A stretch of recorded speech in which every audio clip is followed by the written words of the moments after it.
പ്രിയമുള്ള സുഹൃത്തുക്കളെ, Iranian president Ebrahim Raisi അസർബൈജാനിൽ വെച്ചുള്ള ഒരു ഹെലികോപ്റ്റർ അപകടത്തിൽ മരണപ്പെട്ടിരിക്കുകയാണ്. മരണം അത് ആരുടെ മരണമായാലും നമ്മെ സങ്കടപ്പെടുത്തുന്നതാണ്, വേദനിപ്പിക്കുന്നതാണ്.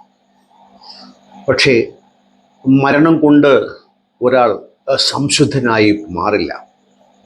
അയാൾ ജീവിച്ചിരുന്നപ്പോൾ ചെയ്ത മനുഷ്യത്വരഹിതമായ പ്രവർത്തനങ്ങൾ നമ്മുടെ ഓർമ്മയിൽ തികട്ടി വരുമെന്നുള്ളത് സ്വാഭാവികം മാത്രമാണ്.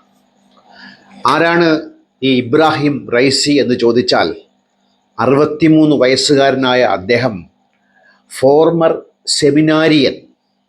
അദ്ദേഹം മതപാഠശാലയിലൊക്കെ പഠിച്ചിട്ടുള്ള ആളാണ്. He rose through the judiciary ranks through his 20s and into his 30s. 20കളിലും 30കളിലും അദ്ദേഹം നിയമ മേഖലയുമായി ബന്ധപ്പെട്ടാണ് രംഗത്ത് വരുന്നത്. അതുപോലെ തന്നെ അദ്ദേഹം ഇറാൻ്റെ കുപ്രസിദ്ധ അയത്തുള്ള ഖൊമേനിയുമായി ബന്ധമുള്ള ആളാണ്. ഇപ്പോഴത്തെ ഖൊമേനി അദ്ദേഹവുമായി, നിലവിലെ ഖൊമേനിയുമായി നല്ല അടുത്ത ബന്ധം പുലർത്തുന്ന ആളെന്ന് മാത്രമല്ല, ഇറാനിൽ ഭരണ നേതൃത്വം 2 തരത്തിലാണ്. ഒന്ന് പൊളിറ്റിക്കൽ ഭരണ നേതൃത്വം, മറ്റൊന്ന് ആത്മീയ ഭരണ നേതൃത്വം. അവരാണ് കാര്യങ്ങളൊക്കെ മൊത്തത്തിൽ തീരുമാനിക്കുന്നതെങ്കിൽ അടുത്ത അയത്തുള്ള ഖൊമേനി ആകാനുള്ള പടവും കാത്തിരിക്കുകയാണ് അദ്ദേഹം ഇങ്ങനെ കൊല്ലപ്പെട്ടത്. ഇദ്ദേഹം 2014 ഇദ്ദേഹത്തെക്കാളും അല്പം മോഡറേറ്റായ ഹസൻ റൗഹാനിക്കെതിരെ മത്സരിച്ചാണ് വിജയിച്ചത്. അന്ന് അദ്ദേഹത്തിന് 62% വോട്ടാണ് കിട്ടിയത്. ഇദ്ദേഹം ഒരു ഹാർഡ് ലൈനറാണ്, ഒരു എന്താ പറയുക, കടുത്ത തീവ്രവാദി എന്ന് വേണമെങ്കിൽ പറയാം. ഇദ്ദേഹത്തെ ഇറാനെ മറ്റു രാജ്യങ്ങളുമായി ഭിന്നിപ്പിക്കാനുള്ള കാരണങ്ങളിൽ ഒന്ന് ഇറാൻ്റെ ന്യൂക്ലിയർ പവറാണ്.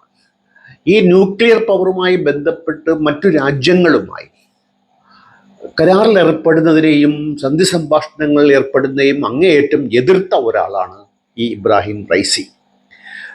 അദ്ദേഹത്തിൻ്റെ ഫോറിൻ പോളിസി ഇതിൽ ഊന്നിയുള്ളതായിരുന്നു.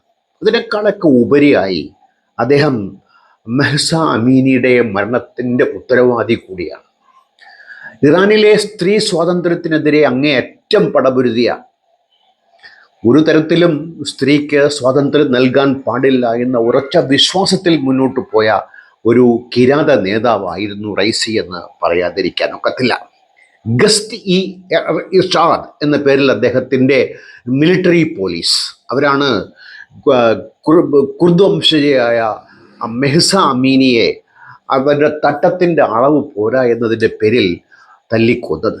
അത് ഇറാനിൽ വലിയ പ്രക്ഷോഭമുണ്ടാക്കി. ഇറാനിലെ സ്ത്രീകൾ അങ്ങേയറ്റം പ്രയാസപ്പെട്ടാണ് ജീവിക്കുന്നത്. അതായത് ജനസംഖ്യയിൽ 50% വരുന്ന സ്ത്രീകളുടെ സ്വാതന്ത്ര്യത്തെ അടിച്ചമർത്തിക്കൊണ്ട് മതപരമായ കടത്തത്തിൻ്റെ പേരിൽ ഭരണം നടത്തിയ ഒരാളാണ് അദ്ദേഹം.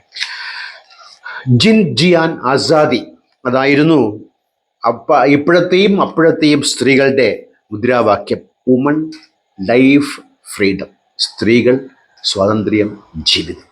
ഇത് അനുവദിക്കാത്ത ഒരു നേതാവാണ് എന്നുകൂടി പറയാതിരിക്കാനാവില്ല. പണ്ട് ഇറാനിൽ ഒരു കമ്മിറ്റി ഉണ്ടായിരുന്നു, ഡെത്ത് കമ്മിറ്റി.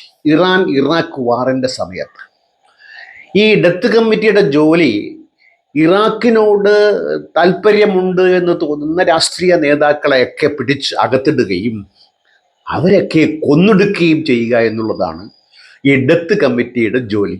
ആ ഡെത്ത് കമ്മിറ്റിയുടെ പ്രസിഡന്റ് ആയിരുന്ന ആളാണ് ഈ റൈസി. ഇദ്ദേഹം ഹമാസിൻ്റെ അങ്ങേയറ്റത്തെ സപ്പോർട്ടറാണ്. നമ്മൾ ഇസ്രയേലിനെ കുറ്റപ്പെടുത്തുന്നുണ്ട്. ചുമ്മാ ഇരുന്ന ഇസ്രയേലിൻ്റെ മൂലകത്തിൽ ചുണ്ണാമ്പ് തടവാൻ പോയ ഹമാസ് ഇദ്ദേഹം കൂടി ഇളക്കി വിട്ടിട്ടാണ് ഹിസ്ബുള്ള, ഹൂതി തുടങ്ങിയ ഇസ്ലാമിക തീവ്രവാദത്തെ അങ്ങേയറ്റം കൈമൈ മറന്ന് സഹായിക്കുന്ന ഒരു ആത്മീയ നേതാവ് കൂടെയാണ് അദ്ദേഹം. ഇദ്ദേഹം ഇസ്രയേലുമായിട്ട് ഒരു ഷാഡോ വാറിലാണ്, ഒരു നിഴൽ യുദ്ധത്തിലാണ്. അദ്ദേഹം കൂടെ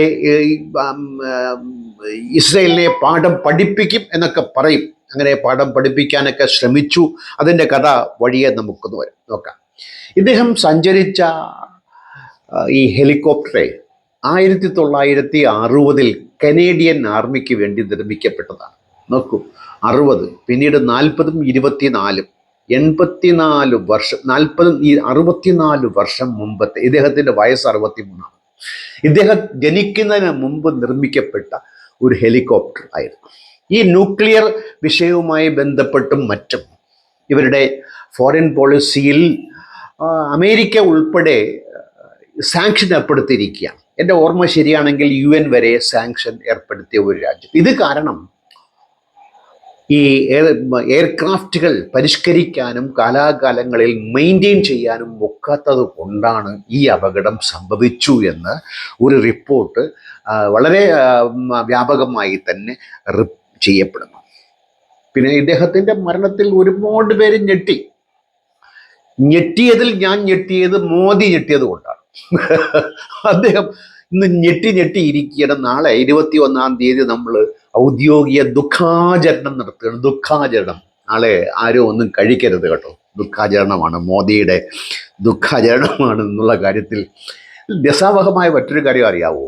ഈ എയർക്രാഫ്റ്റ് തകർന്നു വീണപ്പോൾ ഇറാൻ മാധ്യമങ്ങൾ, ഔദ്യോഗിക മാധ്യമങ്ങൾ ജനങ്ങളോട് പറഞ്ഞത് നമ്മുടെ പ്രസിഡന്റ് സഞ്ചരിച്ച ഹെലികോപ്റ്റർ നിർബന്ധിതാവസ്ഥയിൽ ഹാർഡ് ലാൻഡിങ്. ഇത് തകർന്നു വീണു, അദ്ദേഹം മരിച്ചു എന്നൊക്കെ റിപ്പോർട്ട് ചെയ്തു. 2-2.5 മണിക്കൂറിന് ശേഷമാണ്. അപ്പം ഈ ഔദ്യോഗിക ഭാഷവും യാഥാർത്ഥ്യവും തമ്മിലുള്ള ഒരു അത് മിക്കവാറും എല്ലാ രാജ്യങ്ങളിലും അങ്ങനെയാണ് എന്ന് പറയാതിരിക്കാനാവില്ല. ചുരുക്കത്തിൽ ഒരു മനുഷ്യസ്നേഹിയെ ഒന്നുമല്ല നമുക്ക് നഷ്ടപ്പെട്ടത്. അതായത് കലുഷിതമായ ഒരു അന്തരീക്ഷത്തിൽ തൻ്റേതായ സംഭാവന കാലുഷ്യത്തിന് പകർന്നു കൊടുത്ത ഒരു ആത്മീയ മത നേതാവാണ് എന്നുള്ള കാര്യത്തിൽ തർക്കമില്ല. ഇദ്ദേഹത്തിന് IRGS ഉദ്യോഗസ്ഥർ ഇറാൻ റെവല്യൂഷണറി ഗാർഡ്, ഇസ്രയേല് ഇവരെ കുറെ ആളുകളെ കൊന്നു. ഈ അടുത്ത സംഭവമാണ്. അപ്പം ഇതിന് അദ്ദേഹം പ്രതികരിക്കാതിരിക്കാനാവൂലല്ലോ. വീറും വാശിയുമുള്ള ഇസ്ലാമിൻ്റെ സന്തതികൾ ഇസ്രയേലിനെതിരെ പ്രതികരിക്കാതിരിക്കുന്നത് എങ്ങനെ? അങ്ങനെ ഇസ്രയേലിൻ്റെ ഭൂമിയിലേക്ക് കുറെ ഡ്രോണുകൾ അദ്ദേഹം അയച്ചു. ഇസ്രയേൽ എന്ത് ചെയ്തു? തിരിച്ചടിച്ചു. അങ്ങനെ ഇറാൻ്റെ മിലിറ്ററി കോംപ്ലക്സുകളിൽ അക്രമം അഴിച്ചു വിട്ടുകൊണ്ട്. റൈസി പിന്നീട് മിണ്ടിയില്ല. കാര്യം പിടിവിട്ടു പോകും. ചുണ്ണാമ്പ് തേപ്പിച്ചതിൻ്റെ ഒരു അനുഭവം മുമ്പിലുള്ളത് കൊണ്ട്. പക്ഷേ ഞാൻ ഇസ്രായേലിനെ ഇവിടെ ന്യായീകരിക്കുന്നതല്ല. തുടക്കം ഇപ്പോഴും ഈ പ്രശ്നം, ഇസ്രായേൽ പ്രശ്നത്തിൻ്റെ പരിഹാരം, പലസ്തീൻ പ്രശ്നത്തിൻ്റെ പരിഹാരത്തിൽ ഹമാസിൻ്റെ പിടിവാശി ഇന്നും നിലവിലുള്ള, ഇത്രയും മനുഷ്യക്കുരുതി നടത്തിയിട്ട് പോലും, മനുഷ്യരെ കൊലയ്ക്ക് കൊടുത്തിട്ട് പോലും ബന്ദികളെ വിട്ടയക്കാൻ തയ്യാറായിട്ടേ ഇല്ല. അപ്പോൾ കോംപ്രമൈസ്, സമാധാനം എന്നുള്ളത് അവരും കാംക്ഷിക്കുന്നില്ല. അക്രമത്തിൻ്റെയും അഴിഞ്ഞാട്ടത്തിൻ്റെയും പേരിൽ പാവങ്ങൾ എത്ര മരിച്ചു വീണാലും വേണ്ടില്ല, ഞങ്ങളുടെ പിടിവാശി, ഞങ്ങളുടെ ഈമാൻ, ഞങ്ങളുടെ ഇസ്ലാം, ഇത് ഉറച്ചു നിൽക്കണമെന്നുള്ള താല്പര്യവും ഒക്കെ അതിൻ്റെ പിന്നിലുണ്ടെങ്കിൽ അവരെ അങ്ങേയറ്റം മൈ മറന്ന് സഹായിച്ച ഒരു മഹാവിദ്വാനാണ് ഇദ്ദേഹം. ഇദ്ദേഹത്തിൻ്റെ മരണത്തിൽ മൊസാദിൻ്റെ കൈ ഉണ്ടോ എന്നൊക്കെ പലരും സംശയിക്കുന്നു. അങ്ങനെ പലരും സംശയിക്കുന്നു എങ്കിൽ തന്നെയും അതിൻ്റെ കാര്യങ്ങളൊക്കെ ഇനി പുറത്ത് വരാനിരിക്കുന്നതേ ഉള്ളൂ. മൊസാദ് അങ്ങനെ ചെയ്തിട്ടുണ്ടാകും. അങ്ങനെ ചെയ്യാൻ മടിക്കുന്ന ഒരു വിഭാഗമൊന്നും അല്ല അവർ. 35,000 ആളുകളെ നിഷ്ഠൂരമായി കൊന്ന ഒരു ഭരണകൂടത്തിന്, ഒരു ആത്മീയ നേതാവിനെ കൊല്ലാൻ ഒരു മടിയൊന്നും ഉണ്ടാവില്ല എന്നുള്ളത്. ഇതിൽ പ്രധാനപ്പെട്ട മറ്റൊരു രസാവഹമായ വസ്തുത, ഈ മുഹമ്മദ് നബിയുടെ ജന്മപ്രദേശമായ മെക്കയിലെ, സൗദിയിലെ ഭരണകൂടം ഇദ്ദേഹത്തിനെതിരെ നിൽക്കുന്നു എന്നുള്ളതാണ്. അവരെ ഇപ്പം ഞെട്ടിയിട്ടുണ്ട് കേട്ടോ. ഇവരൊക്കെ ഭയങ്കരമായിട്ട് ഞെട്ടും. കൊല്ലുന്നവനും ഞെട്ടും, കൂടെ ഉള്ളവനും ഞെട്ടും. എന്തിന് നമ്മുടെ മോഡി ഞെട്ടിയില്ലേ? ഞെട്ടുവോ? ഞെട്ടിയ പാരമ്പര്യമുണ്ട്. ഇന്ത്യയിലെ ജനങ്ങൾ എന്തെല്ലാം ദുഃഖം അനുഭവിച്ചിട്ട് നിട്ടാത്ത നമ്മുടെ പ്രധാനമന്ത്രി അങ്ങ് ഞെട്ടിയിരിക്കുകയാണ്. കാരണം നമുക്ക് പെട്രോൾ വില കുറച്ച് തരുന്ന, അന്താരാഷ്ട്ര നിലവാരത്തിലുള്ള എന്താ പറയുക, കലുഷിതമായ അന്തരീക്ഷത്തിൽ സാങ്ഷൻസ് ഉള്ളത് കൊണ്ട് മറ്റാർക്കും പെട്രോൾ വിൽക്കാനൊക്കാത്തത് ഇന്ത്യക്ക് വില കുറച്ച് പെട്രോൾ നൽകിക്കൊണ്ടിരിക്കുന്ന, പക്ഷേ എന്ത് വില കുറച്ച് കൊടുത്താലും നമുക്ക് 105 110 രൂപ നമ്മൾ കൊടുക്കാതെ നമ്മുടെ മോദി നമുക്ക് തരില്ലല്ലോ. കിട്ടുന്നതൊക്കെ അവർ കൊള്ളയടിക്കാൻ വേണ്ടിയിട്ടും സുഖലോലുപതയിൽ ജീവിക്കാൻ വേണ്ടിയിട്ട് വില കുറച്ചൊക്കെ വാങ്ങിച്ച് അങ്ങനെ. മറ്റൊരു കാര്യം, ഇദ്ദേഹം മുഹമ്മദ് നബിയുടെ തായ് വഴിയിൽ വന്ന, അതായത് മുകളിലോട്ട് ഫാമിലി ട്രീയിൽ പോവുകയാണെങ്കിൽ മുഹമ്മദ് നബിയിൽ ചെന്ന് അവസാനിക്കുമെന്നാണ് പറയുന്നത്. അദ്ദേഹത്തിൻ്റെ കറുത്ത ടർബൻ, അതാണ് അതിൻ്റെ ലക്ഷണമാണ്. ഞാൻ മുഹമ്മദിൻ്റെ, റസൂലിൻ്റെ സന്തതി പരമ്പരകളിൽപ്പെട്ട അലിയുടെ അങ്ങനെ ആ ഒരു ഉണ്ട്. എന്തായാലും അദ്ദേഹത്തിൻ്റെ മരണത്തിൽ നമ്മൾ വേദനിക്കുന്നു, ദുഃഖിക്കുന്നു, ഒക്കെ ശരിയാണ്.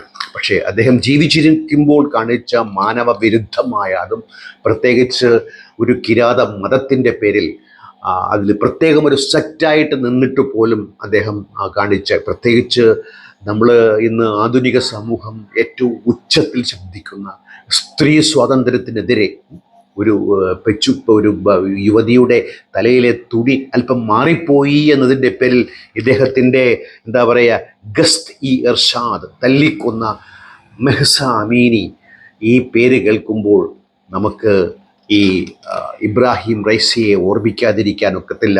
എന്തായാലും നമ്മളൊക്കെ ഇത്തരം മരണത്തിലൊക്കെ അങ്ങേയറ്റം ദുഃഖം രേഖപ്പെടുത്തും. നമ്മുടെ ഒരു എന്താ പറയുക, ഒരു ജീവി പോലും പ്രയാസപ്പെടുന്നത് നമുക്ക് കാണാൻ ഇഷ്ടമില്ലാത്ത ആളുകളാണെങ്കിൽ, ഞാൻ ഇന്നലെ ഒരു ടൂറിസ്റ്റ് കേന്ദ്രത്തിൽ പോയപ്പോൾ ഒരു കയ്യില്ലാത്ത കുരങ്ങിനെ കണ്ടപ്പോൾ അത് ഞാൻ ഇപ്പോഴും ഓർമ്മിക്കുകയാണ്. അത്രത്തോളം നമ്മൾ മനുഷ്യസ്നേഹവും ജന്തുസ്നേഹവും കാണിക്കുന്നവർ, അത് മാനവവാദികളുടെ സ്വഭാവമാണെങ്കിൽ ഇവർക്കൊന്നും അതില്ല. ഇവരൊക്കെ അവരുടെ മതത്തിനു വേണ്ടിയും അവരുടെ ഭരണത്തിനു വേണ്ടിയിട്ടും എന്തും ചെയ്യാൻ മടിക്കാത്ത, എന്താ പറയുക, ഡെത്ത് സ്ക്വാഡിൻ്റെ പ്രസിഡന്റ് കൂടിയാണ് അദ്ദേഹം. അദ്ദേഹത്തിൻ്റെ മരണത്തിൽ അങ്ങേയറ്റം ദുഃഖം രേഖപ്പെടുത്തിക്കൊണ്ട് മറ്റൊരു അവസരത്തിൽ കാണുന്നതുവരെ നന്ദി, നമസ്കാരം, ഗുഡ് ബൈ.